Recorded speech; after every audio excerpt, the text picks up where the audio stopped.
কাৰ্যকৰ লৈছে এইটো বিষয়ে আপনি কি ক'ব? আজি চাওক নিখিল বুঢ়া ছাত্ৰ সন্থাৰ উদ্যোগত আমি 16টাকৈ ছাত্ৰ সংগঠনে সামাজিক সংগঠনে ঐক্যবদ্ধ হৈ বিটিআৰ বাসী ৰাইজৰ কাৰণে শান্তি পৰিৱৰ্তন আৰু সম অধিকাৰৰ বিষয়ে আজি একত্ৰিত হৈ আমি নতুন সংগ্ৰাম ষ্টাৰ্ট কৰিছোঁ। এই সংগ্ৰামৰ জৰিয়তে আমি বিটিচিৰ বাহিৰ ৰাইজক এইটো এটা আশ্বাস দিব বিচাৰিছোঁ যে বিটিআৰত থকা সমূহ জনগোষ্ঠীয়ে ইয়াত সম অধিকাৰ পাব। ইয়াত আমি এইটোৰ কাৰণে আজি একত্ৰিত হৈছোঁ।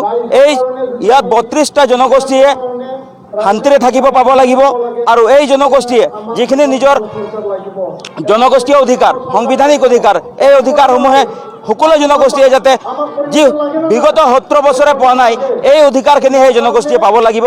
আৰু যেতিয়া এই জনগোষ্ঠীয়ে নিজৰ সাংবিধানিক অধিকাৰখিনি পাব তেতিয়াহে আমি ইয়াত শান্তি এটা প্ৰতিষ্ঠা কৰিব পাৰিম। আৰু ইয়াৰে সংগ্ৰাম আজি 16টা সামাজিক সংগঠন আৰু ছাত্ৰ সংগঠনে যৌথভাৱে এই সংগ্ৰামটো এই পৰিকল্পনাটো আৰম্ভ কৰিছোঁ।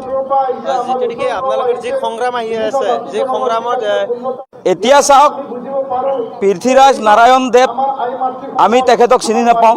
তেখেত এজন এনজিঅ'ৰ এজন প্ৰেচিডেণ্ট নে ছেক্ৰেটাৰী আছিলে আৰু তেখেতৰ যি উগ্ৰ জাতীয়তা মনোভাৱে এই উগ্ৰ জাতীয়তা মনোভাৱে আমাৰ বিটিআৰত এক অপ্ৰীতিকৰ পৰিৱেশ যে সৃষ্টি কৰিব এয়া আমি নিশ্চিত হৈ গৈছোঁ। কাৰণ ইয়াত যি ভূমিৰ কথা কোৱা হৈছে, যি বিটিআৰ একৰ্ডত 7.2ৰ কথা কোৱা হৈছে, এই 7.2ত NDFB আৰু নিখিল বড়ো ছাত্ৰ সন্থাই যৌথভাৱে অসম চৰকাৰক কথাখিনি দিছে যে অসম চৰকাৰক তেখেতসকলে আহ্বান জনাইছে যে ইয়াত এই ভূমিখিনি অবৈধ বেদখল কৰি থকা ভূমিখিনি সংৰক্ষিত কৰিব লাগে।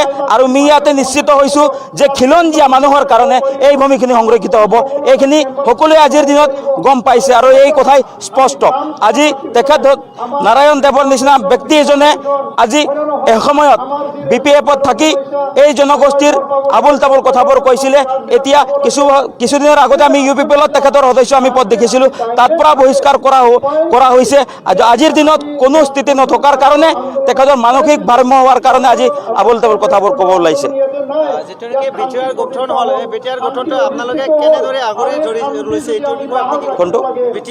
এতিয়া চাওক বিগত 1993 চনতো BSC চুক্তি হৈছিল, 2003ত BTC চুক্তি হ'ল।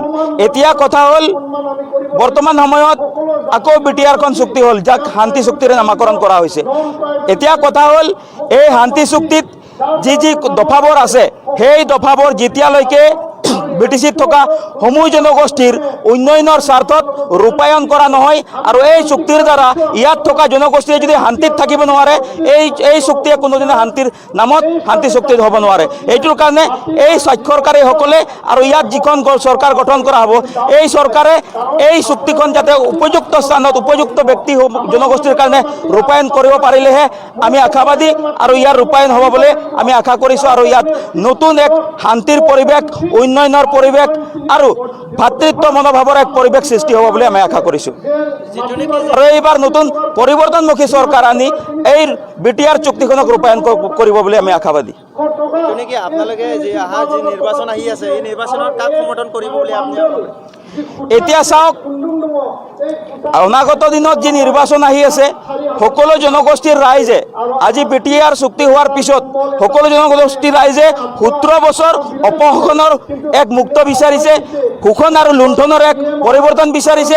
তাৰ কাৰণে সমূহ জনগোষ্ঠী ইয়াত 32টা জনগোষ্ঠীৰ ৰাইজে আজি পৰিৱৰ্তন বিচাৰিছে আৰু এইবাৰ পৰিৱৰ্তন চৰকাৰ আহিব আৰু সেইটো সকলোৱে আশাবাদী আৰু এয়া নিশ্চিত।